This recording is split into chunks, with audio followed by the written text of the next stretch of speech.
ನೋಡೋಣ ಬನ್ನಿ, ನನ್ನ ಮಗಳು ಅಡುಗೆ ಮಾಡ್ತಿದ್ದಾಳೆ. ಏನು ಮಾಡ್ತಿದ್ದಾಳೆ ಅಂತ ನೋಡೋಣ. ಏನು ಮಾಡ್ತಿದ್ದೀಯಮ್ಮ?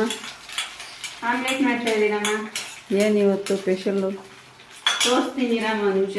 ಫಸ್ಟ್ ಆಮ್ಲೆಟ್ ತೋರಿಸಮ್ಮ ನಮ್ಮವ್ರಿಗೆ. ಸೊ ನೋಡಿ ಫ್ರೆಂಡ್ಸ್, ನಾನು ಮೂರು ಮೊಟ್ಟೆ ತೊಗೊಂಡಿದ್ದೀನಿ. ಸೊ ಅದನ್ನು ಹಾಕಿದ್ದೀನಿ. ಸೊ ಅದಕ್ಕೆ ಖಾರದ ಪುಡಿ ಹಾಕ್ಕೊತಾ ಇದ್ದೀನಿ.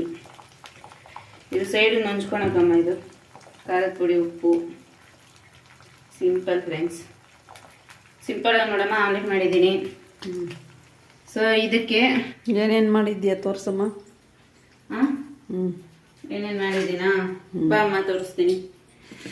ನೋಡಮ್ಮ, ಮುದ್ದೆ ಮಾಡಿದ್ದೀನಿ. ಸೊ ಅನ್ನ, ರಸ ಮಾಡಿದ್ದೀನಮ್ಮ. ಮುದ್ದೆ ರಸದಲ್ಲಿ ತಿಂತೀರಾ? ರಸ ಅಲ್ಲಮ್ಮ, ವೆಯ್ಟ್ ಮಾಡು. ಮುದ್ದೆಗೆ ಬೆಂಡೆಕಾಯಿ ಗೊಜ್ಜಿದೆ.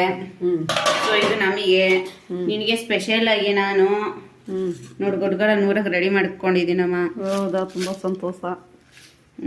ನೀನು ತಿನ್ನಲ್ವಲ್ಲಮ್ಮ, ನಮ್ಮ ಥರ ಎಲ್ಲ ನಿಂಗೆ ಸ್ಪೆಷಲ್ ಆಗಿ ಏನಾನ ಮಾಡ್ಬೇಕಲ್ಲ. ಸೊ ನೋಡು, ಆಮ್ಲೆಟ್ ಆಗ್ತಾ ಇದೆ. ಇದು ಸೈಡ್ ನಂಚ್ಕೊಳಕ್ ಮಾಡ್ತಾ ಇದ್ದೀನಿ. ಸೊ ಈ ಗೊಡ್ಗಾರಕ್ಕೆ ಏನೇನು ಹಾಕಿದ್ದೀನಿ ಅಂತ ಹೇಳ್ಬಿಡ್ತೀನಿ ಬರಮ್ಮ.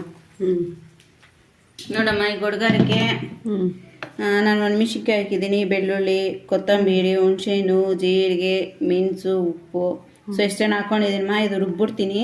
ಸೊ ರುಬ್ಬೋ ಮಧ್ಯದಲ್ಲಿ ಲಾಸ್ಟಲ್ಲಿ ಆನಿಯನ್ಸ್ ಸೇರಿಸ್ಕೊಬಿಡ್ತೀನಮ್ಮ. ನಿನಗೋಸ್ಕರ ಮಾಡ್ತಾ ಇದ್ದೀನಿ ಗೊಡ್ಗಾರ. ಇನ್ನೇನಮ್ಮ ಸಮಾಚಾರ? ಇನ್ನೂ ಏನಾದರೂ ಬೇಕಾ ಹೇಳು, ಮಾಡ್ಕೊಡೋಣ. ಏನು ಬೇಡಮ್ಮ. ನೋಡು, ಆಮ್ಲೆಟು